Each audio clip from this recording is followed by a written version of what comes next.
আসসালামু আলাইকুম। আমি আজ বানাবো কিমা চানা মশলা। তার জন্য আমি ওভারনাইট ধরে চানাটাকে ভিজিয়ে রেখেছিলাম।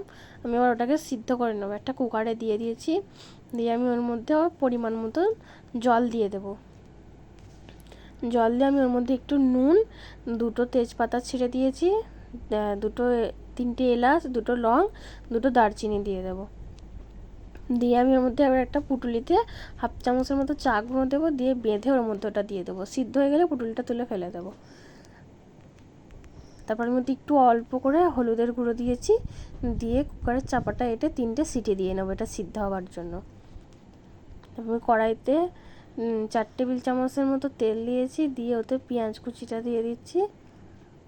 পেঁয়াজটা যখন ব্রাউন কালারের হয়ে যাবে তার মধ্যে 1 চামচ আদা বাটা এবং 1 চামচ রসুন বাটা দিয়ে দেবো। আমি চিকেনের কিমাটা দোকান থেকেই করে নিয়ে এসেছি, আপনারা চাইলে এটা একটু মিক্সিতে ব্লেন্ড করেও নিতে পারেন। আপনারা যে দেখছেন আমার এটা প্রসেসটা ফলো করবেন, এইভাবেই করবেন। এটা খেতে ভীষণ টেস্টি হয়েছিল। আমার কড়াইটাও সিদ্ধ হয়ে গেছে। ওর জলটা ফেললে হবে না, ওর জলটা গ্রেভিতে কাজে লাগবে। জলটা আলাদা করে রেখে দিতে হবে। এবার 1 চামচ আদা বাটা 1 চামচ রসুন বাটা দিয়ে ওটাকে ভালো করে ভেজে নিচ্ছি। ওর কাঁচা গন্ধটা চলে গেলে আমি ওর মধ্যে টমেটো অ্যাড করে দেবো এবং টমেটোর উপরে একটু নুন দিয়ে দেবো যাতে টমেটোটা সিদ্ধ হয়ে যায়। তারপরে আমি ওর মধ্যে চিকেনের কিমাটা দিয়ে দেবো, দিয়ে ভালো করে মিক্স করে নেব।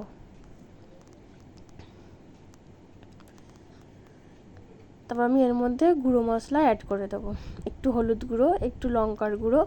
যেহেতু চানায় নুন দেওয়া আছে, তার জন্য এতে একটুখানি সামান্য পরিমাণ নুন দিতে হবে। নুনের পরিমাণটা বুঝে দিতে হবে, নাহলে নুন বেশি হয়ে যাবে। এর মধ্যে অল্প করে জল দিয়ে দেবো যাতে তলায় লেগে না যায়। তারপর মধ্যে কাশ্মীরি লঙ্কার গুঁড়ো দেবো, একটু গরম মশলা, একটু ধনের গুঁড়ো, একটু জিরের গুঁড়ো দিয়ে দেবো, দিয়ে আবারও ভালো করে মিক্স করে নেব। আমি আগে থেকে কড়াইটা সিদ্ধ করে রেখেছিলাম। এবার এটাতে জল দিয়ে আমি চাপা দিয়ে রেখে দেবো চিকেনটা সিদ্ধ হওয়ার জন্য।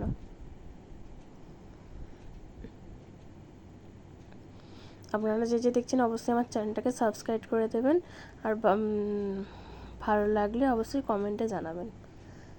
তারপর আমার যে চানাটা সিদ্ধ করে রেখেছিলাম সেটা আমি এর মধ্যে দিয়ে ফুটিয়ে নেব। আমি ওই চানার যে জলটা ছিল এক্সট্রা, সেই জলটা ফেলিনি, সেই জলটাও আমি এর মধ্যে দিয়ে দিয়েছি, ওতে কালারটা ভালো আসবে। তারপর আমি ওর মধ্যে অল্প করে চিনি দিয়ে দেবো, দিয়ে যেটা আমার রেডি হয়ে গেছে। আপনাদের যদি গ্রেভিটা একটু বাড়াতে চান তাহলে ওতে গরম জল করে অ্যাড করে দেবেন, ঠান্ডা জল দিলে হবে না। এই যে এটা আমার রেডি। আসসালামু আলাইকুম।